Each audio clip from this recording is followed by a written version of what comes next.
Community, it's Andrew Godsall back with another video. This is a response to James Griffiths, also known as the Vinyl Professor. Is that clear? The Vinyl Professor. I was having a bit of trouble with sound on my PC lately. The last video I made didn't come out as clearly as I thought it would.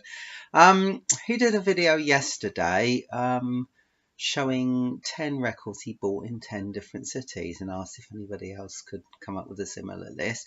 Having thought about it, there was some discussion about the technical definition of a city. Having thought about it, I probably haven't bought 10 records in 10 cities, but I thought about all the towns I bought records in and quickly thought, pulled together a list. So 5 of these towns in which I bought records are in my native Hampshire. 3 are elsewhere in England, 1 is in Scotland, and 1 is in Spain. So without further ado, here we go. This is Parallel Lines by Blondie. I bought this in 1979, the year after its release, in my then hometown of Fleet. 40 years later, I still listen to it quite a lot. It's a brilliant record. I can still remember the day that I very excitedly walked back from the shopping centre to my home, probably 1.5 miles, 2 miles away, on a very freezing cold day in the snow, and excitedly listened to it. So that's that one.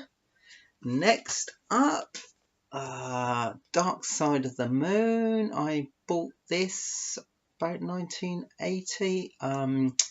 In Basingstoke, Hampshire. I still remember buying this. I bought it off a chap on a market stall, and I'm not a haggler by nature, but I saw it and I had slightly not quite enough money for what he was asking for, but managed to negotiate myself some massive discount of about 20 pence or something to get it. It's actually I don't know what I'm showing you the back. We all know what the front and the back looks. So I'm just having a look at it. It's actually a Canadian pressing. I've been meaning to buy another Dark Side of the Moon, either CD or vinyl, in recent years. I'll get around to it one day. Now, next one. Many people might not know this one. Reckless Eric America. Now, Reckless Eric has been a cult figure for about 40 years. He was signed up by Stiff Records along with Ian Jory, Elvis Costello, Jonah Louie, Lena Lovitch, Rachel Sweet. There were a few others that made it big, and they all went on tour together. And he sadly didn't make it big. I think he's an amazing talent. This here I actually bought from him directly, and he's autographed it to Andrew in Southampton, December 4th. That was December 4th, 2015. He did a show at Southampton. I had a chat with him afterwards. Bought the record. I also think that it's a really good record. Basically, he lives in America, and it's his just basically his thoughts on life in America from the perspective of a fading, almost once famous pop star. This actually was the record back in 2015 that really got me back into buying vinyl. He had the CD, but I just looked at the album, and it's a lovely picture on the back. He hand painted the picture himself, and inside there's tons of information on the songs and the musicians. And I just thought it looked such a brilliant package, and compared this to the CD, which is like tiny little thing you wouldn't be able to read or appreciate any of the artwork. So I decided to go for the vinyl, and that kind of got me back into buying new vinyls. Next one, a slightly better well-known record, Beatles, Sgt Pepper. Bought this in Romsey in Hampshire on the day it was released in 2017. I remember I left my hometown of Southampton, avoiding a show. I went to Romsey, which is about 8 miles away, because I thought it was more important to support my local retailer.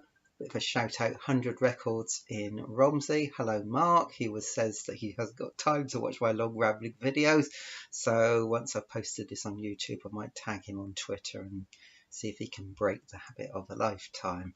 Anyway, he's a really good chap, so if you're ever in Romsey, 100 Records, well worth going to. I don't really need to show you much about Sgt Pepper, just to say this was the third time I bought this on vinyl.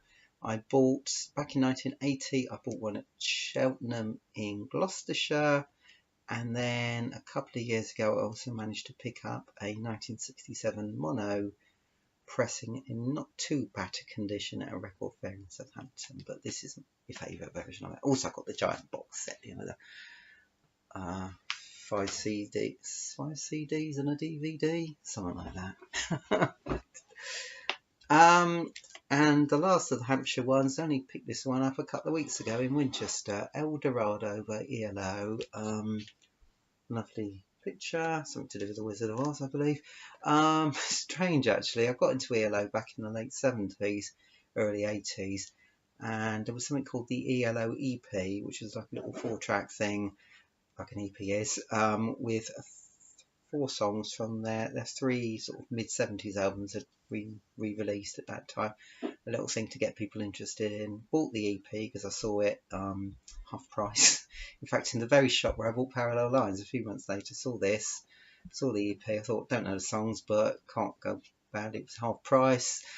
Liked the songs, so I'll buy the albums. And then I just didn't for years and years and years. And then over the last year or two, the last year, I picked up all 3. This is a 2016 repressing. It's really good. It's a really good album. It's like a concept album about a bloke who's a bit of a daydreamer. It's really good orchestral rock. Great stuff. Really love the song Can't Get Out of My Head, which was on the said EP. There's some other great stuff on there. So if you don't know this one, check it out. Next one, bought this Patti Smith Horses. Patti Smith, always been one of my favourite artists. Bought this one. It's painting in Devon in 1980. We used to go on family holidays, late 70s, early 80s, every year to Devon. I bought a few records when I was down there. Bought this one. So it's an amazing album. I'm sure quite a lot of you know about it. And I've always found Patti Smith a great inspiration, very poetic, very mystical, amazing talent. And, well, what more can you say? What more I can say is even better than Patti Smith, my ultimate musical hero, Bruce Springsteen, Darkness on the Edge of Town. This was the first Bruce Springsteen album I bought back in 1980. It's also, I'm pretty sure, the first time I ever bought a record in London. All those years later, favourite Bruce Springsteen album, amazing album. I've done a couple of blog pieces about how brilliant I feel it is. I don't really need to repeat now. I'm sure those of you who are fans of Bruce will know about it. A lot of other people will know about it. If not, just do a quick Google, put my name in Bruce Springsteen. I'm sure you'll find the blog. Because I'm trying to keep my videos a bit shorter, but some of them go on a bit. Right, now this one here is my sole foreign. So I'm looking. I'll get distracted. There's a cat nearby. Ooh, cats always seem to turn up when I do the videos. Lou Reed Live, Take No Prisoners. Now this was released. It was recorded in 1978, and I can't remember. It was released in 78 or 79. I bought this actually in Spain in a town called Lloret de Mar, which is quite close to Barcelona, during a family holiday. Why the particular reason for buying it was I've read some reviews, but I heard some stuff about it.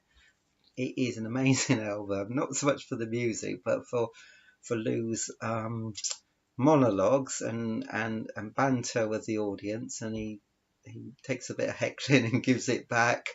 There's a version of Walk on the Wild Side that goes on for a quarter of an hour, where he basically tells the story of all the characters in the song. There's Sweet Jane that goes on for about 10 minutes, most of which seems from, I haven't listened to that song for a while, but I remember quite a lot of it was moaning about rock journalist Robert Crusoe, who was got a bit of criticism particularly. Anyway, it's great album, more for the I'm not sure whether it's a rock album or a comedy show, but it is amazing. So if you get a chance, check this one out. Next one, this was my foray into, oh god, I took it around the wrong way. This is my foray north to Scotland, and I picked this up. Madonna, was found a Madonna. This is Like a Prayer. It says the specially priced maxi single. I went there about 3 years after this was released. Really loved the song. There's 5 different mixes of Like a Prayer. Try not to listen to them all one after another, is what I've been telling myself. And also Act of Contrition from the Like a Prayer album, which is basically a bit of Like a Prayer played backwards while Madonna talks and rants about things. It's quite funny, a sort of funny end to the album. So yes, yep, pleased to have this one. I've never seen it anywhere else. So yeah, I picked this one up because I thought, I didn't know it existed actually when I saw it, and I thought, well, I don't know, will I see it again? So I bought it. Last one, Reading in Berkshire, or Reading in Berkshire, as some people call it ironically, or maybe not ironically. Just over the border from Hampshire. I bought quite a bit of stuff there over the years. This is the new Dido album, still on my mind. I'll show you, that's the front cover. Well, the back cover's not quite so interesting, but it's got some pictures of Dido down the bottom. Inside there's a nice gatefold with a picture of Dido in a sleeve, another lovely picture of Dido, and then the lyrics, and there's more. Yes, a beautiful pink vinyl pressing, limited edition. I'm sure there's hundreds of thousands of them knocking around HMVs and other such places around Britain. But I'm a sucker for a limited edition, however unlimited it is, and I do like a bit of coloured vinyl. I wasn't a great fan of Dido, but my wife and I, obviously because we're getting on a bit, we remember from when she was in her prime 15-20 years ago. Listened to it a few times. It's not really sinking in. A lot of it sounds a bit, I wouldn't say she's actually changed a great deal from when she was last about, or when she was first about, but there's some good stuff and it is growing on me, and I am starting to recognise the individual songs and hum along and sing along. So yeah, I say it's a great package, beautifully packaged, and it is a good album. So I am, pleased I picked it up, and Debbie, my wife, loves it. And it's quite sort of gentle late night listening when I'm not allowed to listen to me Patti Smith or me Reckless Eric or anything else that will disturb the peace before we settle off to sleep, or before I go off and look at another vinyl community YouTube video. Anyway, so thanks for watching. I hope some of that, James did a lovely little, he's far more sophisticated than me. He did a lovely little travel log with a map and nice little pictures of the places that he bought the records from, both the city and where you can find it, the actual record shop, pictures of the record shop.